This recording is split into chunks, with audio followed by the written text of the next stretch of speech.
순열 뒷부분 강의를 시작하겠습니다. 자, 먼저 이전에 원순열에 대한 얘기를 좀 배웠어요. 원순열. 원순열이라는 게 뭐라고 배웠냐면, 일단 첫 번째로 하나를 고정해라. 그다음 두 번째로 나머지는 일렬로 배열해라 라고 하는 것을 배웠습니다. 자, 그래서 기본적인 얘기서부터 다시 한번 해보도록 할게요. 네 군데 그 원탁에다가 네 사람을 배치를 하면, 먼저 한 사람을 고정을 하고 나머지 세 사람이 있죠. 그래서 얘는 3팩토리얼이래요. 자, 그 다음에 두 번째 거는 이게 사각탁자에다가 인원이 그러니까 2명씩 배치가 돼 있어요. 그러니까 지금서부터는 고정될 위치가 몇 군데인지를 좀 구분을 좀 잘 하셔야 됩니다. 자, 먼저 1번을 여기다 배치를 하면 나머지는 하나, 둘, 셋, 넷, 다섯, 여섯, 일곱 군데이기 때문에 7팩토리얼이에요. 나머지는 일렬 배치하는 거예요. 그런데 1번을 배치할 수 있는 또 다른 곳이 여기 있겠죠. 여기 1번과 여기 1번에 배치되는 거는 서로 다르기 때문에 결국은 곱하기 2를 해주시면 돼요. 근데 문제는 이 옆에 여기다가 배치하면 어떨까? 근데 여기다 배치하는 거 요거랑 요거는 어때요? 회전하면 동일하죠. 그러니까 동일한 거는 같은 걸로 취급하기 때문에 여기는 더 이상 배치를 할 필요가 없는 거예요. 그래서 두 군데만 배치하시면 되겠습니다. 됐죠? 다음에 일단 고정시키는 위치만 결정하시면 될 것 같아요. 여기다 1번을 고정했다 그러면 나머지가 이제 9명이니까 9팩토리얼. 그 다음에 1번을 고정할 수 있는 위치는 여기까지가 다른 거죠. 여기다 1번을 배치하면 이쪽에 있는 얘랑 동일하기 때문에 얘는 배치하시지 않으셔도 돼요. 그래서 9팩토리얼 곱하기 5 하시면 되겠습니다. 자, 다음에 삼각형 똑같죠? 다를 거 하나도 없어요. 하나를 고정하고 나머지 5팩을 시키고, 일단 고정될 수 있는 위치가 두 군데. 왜냐면 여기 돌리면 똑같기 때문에 2 이렇게 해주시면 되죠. 자, 이제 조금 더 응용된 문제를 보도록 할게요. 조금 더 응용된 문제입니다.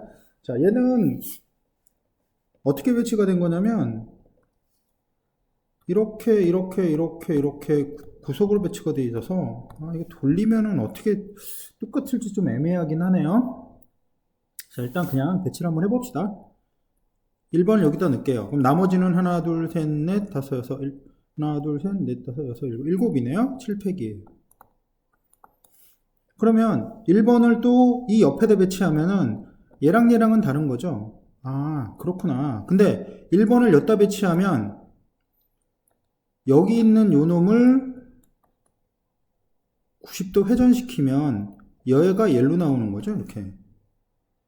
어떤 모양이냐면 이렇게 두 개랑 이렇게 두 개랑 이렇게 두 개랑 이렇게 두 개랑이 회전해서 같은 모양으로 표현이 되는 거예요. 그래서 여기다가 고정시킬 수 있는 위치가 두 군데 해서 이렇게 표현을 해주시면 되겠어요. 일단 가장 기본적인 흐름이 원순열에서는 하나를 고정하고 나머지를 일렬로 배치한다. 그리고 고정할 수 있는 위치가 몇 군데인지만 잘 찾아주시면 해결이 되겠습니다. 다음 문제로 가볼게요. 이제 그 순열 부분에 약간 응용 부분 쪽으로 가는 것들이라 조금은 좀 어려운 부분이 될 수도 있겠어요. 근데 실제 내신은 이거보다 훨씬 어렵다는 거. 그러니까 기본 패턴을 익혀두고 자꾸 연습하시면서 그 레벨을 계속 올려주셔야 된다라고 생각하시면 되겠습니다. 자, 이제 원점 5에서 출발해서 왼쪽 또는 오른쪽으로 이만큼, 위로 또는 아래로 1만큼 움직이는 점 P가 있다. 7번 움직인 후에 얘가 마이너스 4와 1에 위치할 수 있도록 하는 방법. 그냥 다 해보기는 너무 많아요. 하기도 좀 싫고. 그래서 이제 이걸 좀 나눠보는데 여기 있는 말을 우리가 쉽게 볼 수 있는 어떤 수식 형태로 또는 뭐 표 형태로 모양들을 전환을 좀 해봐야 돼요. 그래야지 좀 편하다라고 생각하시면 되겠습니다. 자, 먼저 x는 플러스 2로 가거나 아니면 마이너스 2로 갑니다. 자, y는 플러스 1로 가거나 마이너스 1로 가요. 그러니까 위로 한 칸이거나 아래로 한 칸 이렇게 표현이 된다 보시면 되겠어요. 자, 그러면 플러스 2로 가는 게 A번, 마이너스 2로 가는 게 B번, Y축으로 플러스 1번 가는 게 C번, Y축으로 마이너스 1번 가는 걸 D번 이렇게 표현했다 한번 생각을 해볼게요. 그럼 우리가 여기서 알 수 있는 거는 A랑 B랑 C랑 D랑 다 더한 거는 총 7번. 이렇게 7번 움직였다 했으니까 총 7번. 그리고 알 수 있는 거 X좌표가 어디 있나요? 마이너스 4에 있죠? 따라서 X좌표는 X좌표는 2A 마이너스 2B. X가 이제 플러스 2로 A번, 마이너스 2로 B번 움직였으니까 얘가 마이너스 4에 있겠고요. 그 다음에 Y좌표는 1에 있으니까 C-D가 얼마냐면 마이너스 1에 마이너스 1이 아니군요. 플러스 1이네요. 자, C-D는 1에 이렇게 있겠어요. 여기서 모양을 약간만 바꿔보면 여기 있는 모양은 A는 2로 먼저 나눠놓고 B-2가 되겠고 여기 있는 모습은 C는 D 플러스 1이 되겠어요. 여기 있는 식을 대입을 해서 식 정리를 하겠습니다. 식 정리를 해주면 이제 문자가 2개짜리로 이제 바뀌어지겠죠. A 대신 B-2 플러스 B, C 대신 D 플러스 1 플러스 D 이것이 7이에요. 얘는 계산을 해보시면 2B 플러스 2D가 8 그럼 B 플러스 D가 4가 나오네요. 됐죠? 자, 그래서 여기에 표를 좀 만들어 보겠습니다.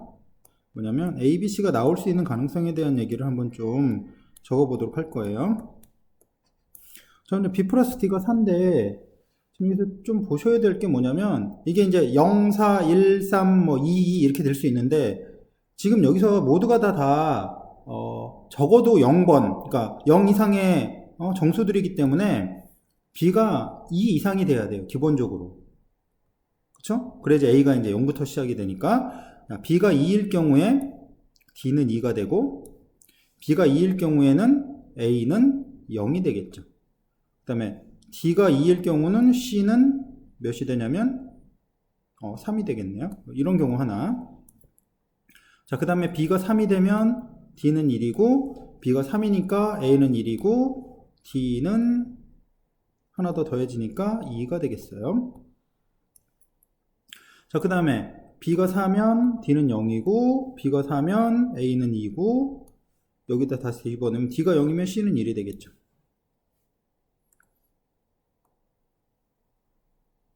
자, 이것의 구성의 개수로 이제 세시면 될 것 같아요. 뭐냐면 A, B, C, D가 움직이는 방법이 결국엔 뭐가 된 거냐면 A, B, C가 움직이는 이 방법이 결국은 위치하도록 하는 방법의 수기 때문에 얘는 이렇게 된 거라고 보시면 되죠. B로 2번. 그러니까 여기 뭐냐면 아까 마이너스 2였죠. 마이너스 2로 이제 2번을 가게 되는 거고 그 다음에 C로 3번을 가고 D로 2번을 가는 이런 형태라 얘는 이렇게 가시면 돼요. 전체 그냥 7팩을 중복되어 있는 2팩, 3팩, 2팩으로 이렇게 나눠주시면 되겠죠. 자, 얘는 마찬가지로 보시면 결국 7팩을 어떻게 준 거예요? 얘는 중복되어 있는 3팩과 2팩으로 이렇게 나눠주시면 되고 얘는 7팩을 2팩 곱하기 4팩으로 나눠주셔서 여기 표현되어 있는 얘하고 얘를 이렇게 더해 주시면 총 가지수가 나오겠어요. 좀 어렵긴 한데 문제 패턴으로는 자주 등장하는 문제라 좀 기억을 해 주셔야 될 문제라고 좀 보여요. 고급 문제에서는 수능 유형이라든지 모의고사 유형에서 자주 등장하는 거라 기억을 잘 해주시면 도움이 좀 될 것 같습니다. 자, 다음에 이제 8번 문제 좀 보도록 할게요. 자, 8번 문제는 1, 2, 3, 4, 5라는 전체 집합에서 부분 집합이 나타내는 순서상 집합 A, B가 어떤 식으로 쌍을 맺어지느냐에 대한 것을 찾아봐라. 그 개수를 찾아라 라고 하는 문제예요. 근데 이 개수가 좀 많고 어려워요. 그러니까 그냥 세기에는 너무 어렵습니다. 그래서 어떤 식으로 좀 세야 될까 한번 좀 봤는데, 일단 순서상의 문제가 등장을 하면 얘는 벤 다이어그램 그려라. 그려놓고 거기다가 집어넣는다 이렇게 생각하시면 돼요. 한번 그려보도록 할게요. A 교집합 B가 공집합이라는 것은 이 전체 집합 안에서 A하고 B가 이렇게 서로 겹치는 게 없이 이렇게 표현이 되어야 된다는 얘기죠. 자, 이제 이 전체 안에 1이 들어갈 수 있는 곳을 한번 찾아봤더니 1은 A에 들어가든지 아니면 B에 들어가든지 바깥쪽에 있든지 이 세 가지 가능성이 있는 거예요. 세 가지 가능성. 그러니까 1이 A에 들어갈 때, B에 들어갈 때, C에 들어갈 때에 따라서 이 순서상이 달라진다는 거죠. 그러니까 A, B가 달라진다는 거예요. 자, 그 다음에 2가 들어갈 수 있는 곳은 좀 다른 색깔로 표시를 볼게요. 2가 들어갈 수 있는 곳은 역시 A나 B나 아니면 이 바깥쪽으로 들어올 수 있겠죠. 그러니까 1이 들어가는 곳 각각 세 가지에 대해서 2가 A에 들어갈 때, B에 들어갈 때, 그 바깥쪽에 들어갈 때에 따라서 A, B가 또 달라져요. 그래서 계속 얘네들을 달라지는 가능성이 나오기 때문에 계속 곱을 해주셔야 돼요. 어디까지? 5개니까 5개까지 이렇게 곱해주시면 돼요. 일일이 계산하는 게 좀 쉽지만은 않을 거예요. 그래서 반드시 벤 다이어그램 그려서 거기서 들어가는 가능성들을 좀 체크해 주셔라 라고 좀 말씀을 드립니다. 자, 다음 두 번째 문제. A가 B의 부분 집합이고 A가 여기 있고 B가 여기 있고 전체 집합이 이렇게 있죠. 도넛 같네요. 배가 고픈가? 자, 어쨌든 참 이 상태에서도 마찬가지예요. 우리가 1이라는 값을 집어넣을 수 있는 곳이 여기, 여기, 여기 이렇게 세 군데가 있는 거예요. 그러니까 1이 들어감에 따라 순서상이 좀 달라지는 거죠. 위치에 따라서. 그래서 세 가지. 그 다음 2가 들어갈 곳도 역시 마찬가지로 여기 아니면 여기 아니면 여기. 이게 연속적으로 발생하기 때문에 경우의 수에서 연속적 으로 발생하는 일에 대해서는 곱해라 라고 생각하시면 돼요. 알겠죠? 연속적으로 일이 발생하게 되면 곱해라. 뭐 동시에 발생하는 것도 마찬가지겠어요. 동시에 또는 연속적으로 발생하는 사건에 대해서는 곱해라 라고 생각하시면 됩니다. 그래서 얘는 계속해서 가능성이 3개씩 있으니까 이렇게 곱을 해주시면 되겠어요. 이제 마지막 세 번째 걸 갖고 정리를 좀 마무리를 해보도록 하겠습니다. 이 그러니까 순서상 문제에 대해서. 자, 일단 A 교집합 B가 존재를 합니다. 그래서 모양 자체는 이렇게 A, B가 교집합이 존재하는 모양처럼 만들어야 돼요. 자, 일단 교집합 쪽이 공집합이 아니다 라고 하는 게 무슨 말이냐 한번 좀 생각을 해봅시다. 여기 교집합 파트 이 부분 있죠. 이 부분이 공집합이 아니어야 돼요. 그럼 이 부분이 반드시 뭔가 원소가 존재해야 된다는 얘기죠. 그러면 일단은 그냥 아무렇게나 막 배치를 합시다. 뭐냐면 1이 들어갈 수 있는 곳이 하나, 둘, 셋, 넷 이렇게 네 군데가 있어요. 역시 2도 마찬가지고. 그래서 4의 5승 5개 이렇게 표현이 되겠죠. 먼저. 근데 문제는 뭐냐면 전체를 다 배치한 다음에 우리가 해야 될 거는 공집합이 아니라는 얘기는 얘 말은 적어도 하나는 존재해야 된다라는 그런 얘기예요. 그러니까 적어도라는 말이 등장을 한다고 보면 여기에 아예 안 들어가는 걸 빼자는 거죠. 반대 경우를. 그래서 반대를 빼면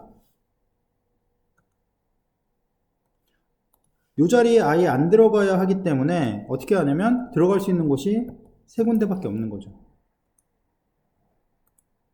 그쵸? 그래서 얘는 나머지 세 군데를 가지고 배치할 수 있는 거. 그럼 결국에는 이걸 빼버렸기 때문에 여기에 적어도 하나 들어가는 것이 나온다 라고 생각하시면 되겠습니다. 다음 자, 함수의 개수에 대한 얘기예요. 뭐 많이 보셨고 앞으로도 보실 문제 중에 하나이긴 한데 기본적인 문제서부터 한번 검토를 좀 해보고 그 다음 조금 어려운 내용 하나 더 해보도록 하겠습니다. 일단 함수의 개수를 좀 표현할게요. 일단 선생님이 뭐 수업 속에서도 얘기하지만 눈에 보이게 만들어야만 풀린다. 그러니까 자기 눈에 보여야만 풀린다고 얘기를 항상 하잖아요. 그래서 도형이 나오면 도형을 그려라. 함수가 나오면 그래프를 그려라. 항상 눈에 보이게 만들어라 라고 얘기를 많이 하죠. 여기서도 마찬가지예요. 일단은 그냥 패턴으로 생각하지 마시고 눈에 보이게 그려놓고 그 그려진 걸 갖고 찾아나가기 시작한다 라고 생각하시고 문제를 좀 접근하시도록 꼭 부탁드릴게요. x가 1, 2, 3, 4, 5입니다. 자, 여기 x에서 x로의 함수니까 1, 2, 3, 4, 5예요. 여기서 1로 가는 함수가 f입니다. 자, 그러면 그냥 함수의 개수예요. 마찬가지로 함수의 개수가 1이 갈 수 있는 곳이 몇 개냐? 하나, 둘, 셋, 넷, 다섯. 1이 갈 수 있는 거는 5개구나. 함수니까 아무런 제약이 없어요. 2가 갈 수 있는 곳은 역시 하나, 둘, 셋, 넷, 다섯. 2가 갈 수 있는 곳도 5개구나. 그럼 계속 곱해주면 되는구나. 따라서 얘는 뭐야? 5의 5제곱. 이렇게 이제 표현하시면 됩니다. 5파이 5, 뭐 이런 기호들을 쓰는데, 솔직히 수능에서 파이나 뭐 h나 이런 기호를 언급하는 경우가 이제 네모칸 메꾸는 형태에서 들어가긴 하지만 그 기호 자체가 중요하다 생각하진 않아요. 어쨌든 가장 본질적인 부분이 무엇이냐, 경우를 잘 찾는 거에 좀 더 신경을 좀 쓰시면 좋을 것 같고요. 자, 그 다음에 1대1 함수의 개수 1, 2, 3, 4, 5에서 x 1, 2, 3, 4, 5로 가도록 하겠습니다. 뛰어넘니다. 자, 이제 일단 아까 말한 것처럼 1이 갈 수 있는 것은 5개예요. 1대1이기 때문에 1이 어딘가로 결정이 되어 있으면 그 다음에 2가 갈 수 있는 것은 얘가 가는 걸 피해서 딴 데로 가야 되죠. 그래서 하나, 둘, 셋, 넷. 그러니까 나머지 4군데로 이제 갈 수밖에 없겠죠. 3은 셋, 둘, 하나 해서 얘는 5팩이 되겠어요. 간단하게 말하면 뭐냐면 1, 2, 3, 4, 5를 그냥 순서대로 쭉 돌린 거예요. 순서대로 쭉 돌린 거니까 5팩이다 이렇게 생각하셔도 됩니다. 됐죠? 다음에 뭐 기본적인 문제이긴 하지만 결국은 앞에 나와 있는 1번이나 2번은 기본기를 요구하는 거지만 실제로 문제가 나오는 것은 결국 개수를 좀 나눠서 문제를 풀게끔 하는 곳에서 등장한다 라고 생각하시면 되겠습니다. 자, x가 x에 있는데 x 플러스 fx가 홀수예요. 홀수인 함수의 개수를 좀 계산을 해보래요. 그러면 일단 이거는 뭐냐면 그냥 막 쓸 수는 없으니까 1 플러스 f1, 1을 넣어볼게요. 얘가 홀수면 f1은 뭐가 되죠? f1은 당연히 짝수가 나와야 되겠네요. 그 다음에 2 플러스 f2, 얘도 홀수라고 했으니까 얘가 홀수면 f2는 뭐가 돼요? 얘는 홀수겠구나. 그 다음에 3 플러스 f3, 얘가 홀수면 앞에가 홀수니까 여기 있는 거는 f3은 짝수가 되겠어요. f4, f5는 예측이 가능하겠죠. 그러니까 이런 식으로 예측해서 찾아가는 작업들이 기본적으로 수능에서 요구하는 작업들이다 라고 생각하시면 되겠고, 그러면 바로 이제 계산하실 수 있겠어요. 뭐냐면 1이 갈 수 있는 게 아까 1, 2, 3, 4, 5 중에서 골라냈던 거니까 짝수는 2개, 홀수는 3개, 짝수는 2개, 홀수는 3개, 짝수는 2개 이런 식으로 구분해 주시면 되겠어요. 참 쉽죠? 자, 다음 거. 많이 등장하는데 좀 이제 응용이 되면 약간 좀 까다로운 그런 유형입니다. 자, 일단 두 가지로 좀 나눠서 풀 거예요. 하나는 그냥 그 순열로 푸는 거고, 또 하나는 이제 조나누기라는 개념. 그러니까 지금 당장은 기술이 없으니까 좀 무식하게 세지만 조나누기라는 개념을 통해서 문제를 풀이하는 방법에 대한 얘기를 좀 하도록 할 겁니다. 그래서 두 가지 방식을 좀 다 기억을 좀 해주셔야 될 필요성이 있어요. x가 a, b, c, d이고 y가 x, y, z 이렇게 표현이 됩니다. 자, 이렇게 돼 있는 함수 중에서 치역하고 공역이 같아지는 그런 것이 몇 개 있냐라고 얘기를 좀 했어요. 지금 첫 번째는 어떻게 이제 문제를 풀려고 하는 거냐면, 치역과 공역이 똑같다라는 얘기 자체는 y를 전부 다 xy를 다 채워야 된다는 얘기예요. 그러니까 여기서 벗어나선 안 돼요. xyz를 다 채워야 된다는 얘기이기 때문에 반대를 좀 생각할 겁니다. 어떻게 생각할 거냐면, 전체 함수의 개수에서 이 함수가 한 개나 또는 두 개만 찍는 그런 함수를 좀 빼줄 거예요.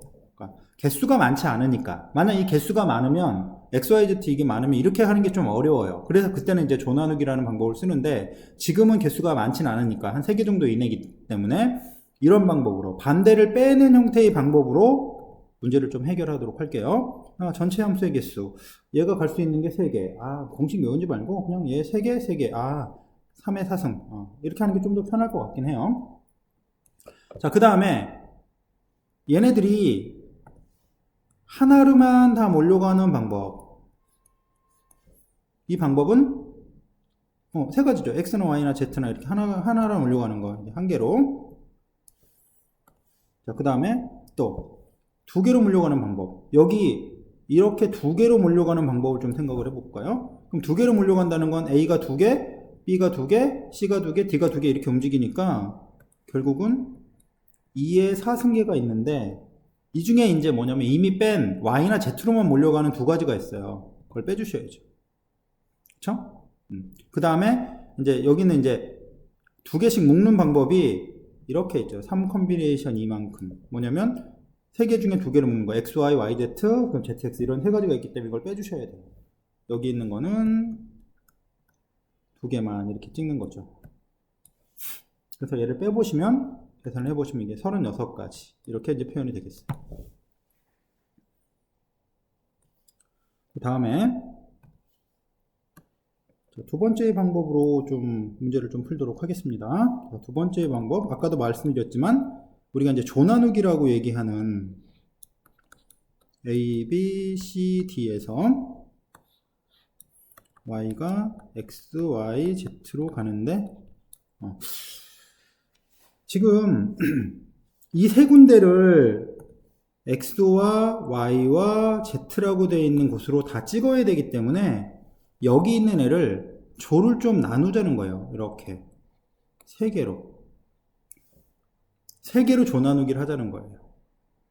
그래서 조 나누기라는 방법이 이게 개수가 많지 않으니까 어떻게 조 나누기가 되냐면, 이쪽이 한 개, 두 개, 뭐 이런 식으로 조 나누기가 돼요.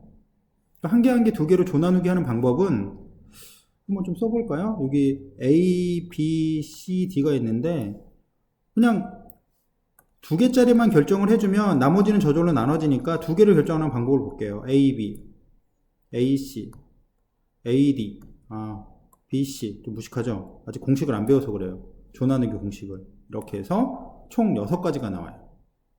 됐죠? 그러니까 여기 나누는 요 방법이 6가지.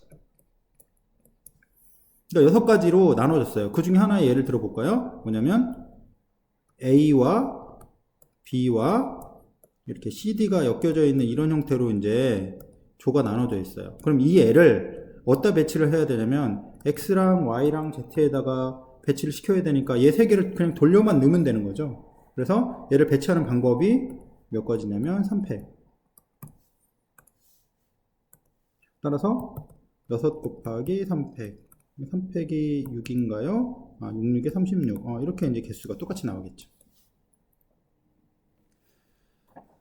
네, 일단 이제 나머지 문제 풀이가 조금 많이 돼야 될 부분이에요. 경우의 수, 순열 조합 이쪽 같은 경우는. 그래서 좀 여러 가지 패턴의 문제들, 그 다음에 쉬운 문제들이라도 자주 문제를 풀어봐야 된다라고 말씀을 한번 드렸었는데, 굉장히 중요해요. 많이 풀어보고, 그 다음에 한번 풀 때